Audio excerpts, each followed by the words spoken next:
তারা এই ট্রেনিংগুলো করে to keep them fully prepared for the work, এবং এইটা ডিফারেন্ট একটা সিচুয়েশন। আমার বক্তব্যটা ছিল যে কেন আমরা ভার্চুয়াল অ্যাপিয়ারেন্স চাচ্ছি তাদেরকে, যাতে they are not expose to an environment পরবর্তী যেটা একটা লিগ্যাল কমপ্লিকেশন বা প্রসিডিউরাল বা প্র্যাকটিসের কমপ্লিকেশন তৈরি করতে পারে, যে after they and I am confident যে there is a fair chance যে তারা বেকসুর খালাস পাবে। একটা পিটিশন দিয়েছি, যে আগেই দিয়েছিলাম, আজকে হিয়ারিং হয়েছে, সেটা হলো ভার্চুয়াল অ্যাপিয়ারেন্সের জন্য, যেহেতু বাংলাদেশ সেনাবাহিনীর কিছু সিনিয়র অফিসার এখানে ফলসলি ইমপ্লিকেটেড, এবং আমি মহামান্য আদালতকে বলেছি যে তাদেরকে যদি ভার্চুয়াল অ্যাপিয়ারেন্সের জন্য সুযোগ দেওয়া হয়, কেন দেওয়া হয়, আদালত আমাদেরকে জিজ্ঞেস করেছে, এবং বলা হয়েছে যে বেসামরিক এবং সামরিকের মধ্যে white. Bashundhara public school and college 2026 শিক্ষাবর্ষে ভর্তি চলছে। আপনারা কথা বলে তো আমি বলতে পারবো না।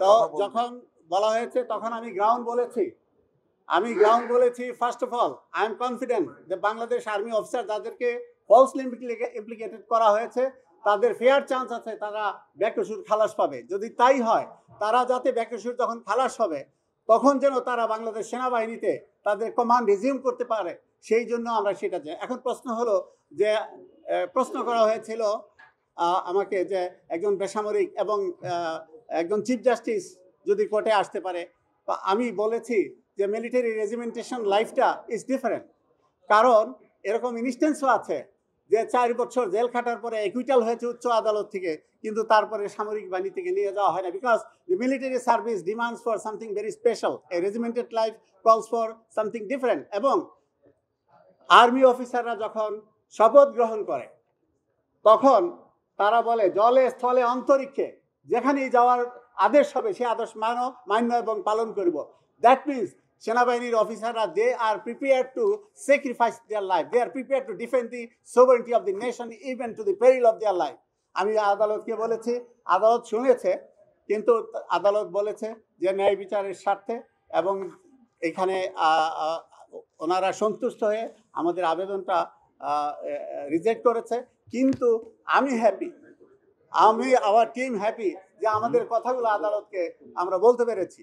এবং আমি আপনাদের জন্য বলি যে সেনাবাহিনীর সিস্টেমটা ডিফারেন্ট। আমি আরও বলেছি আদালতকে যে একজন সেনাবাহিনীর কর্মকর্তা তিনি 2টা আইনের আন্ডারে, এবং কিছু কিছু ফান্ডামেন্টাল রাইট, মৌলিক অধিকার তাদের জন্য রহিত করা হয়েছে।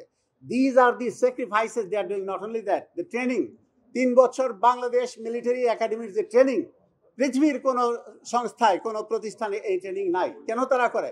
তারা এই ট্রেনিংগুলো করে to keep them fully prepared for the work, এবং এইটা ডিফারেন্ট একটা সিচুয়েশন।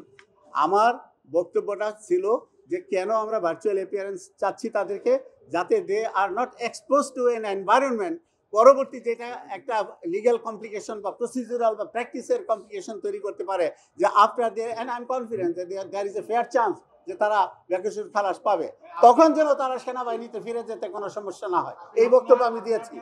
ব্যাখ্যার দরকার হলো এই যে আমি তো অবশ্যই প্রতিষ্ঠানের প্রতি, কিন্তু they form the core of this institution. যেই 10 জন অফিসার এখানে আছে সেনাবাহিনী, they are very brilliant officer. আমার প্রশ্ন হলো তারা যদি কনভিক্টেড হয়ে যায়, আমার কোনো বক্তব্য নাই, কনভিক্টেড হলে তারা শাস্তি পাবে। আমি বলেছি তাদের যদি খালাস হয়ে যায় তাহলে আমরা যেন এই 10টি সেনাবাহিনীর অফিসারকে আবার ফিরিয়ে নিতে পারি, সেই জন্য আমরা ভার্চুয়াল অ্যাপিয়ারেন্সের অনুমতিটা চেয়েছিলাম। এখন প্রশ্ন হলো যে বেসামরিক কর্মচারী এবং সামরিক কর্মচারীর যে ডিফারেন্সটা কেন আমরা তাদেরকে এক্সপোজ করতে চাচ্ছি না, সেটা আমরা আদালতে ব্যাখ্যা করেছি। আপনারা যারা ভিতরে ছিলেন দেখেছেন।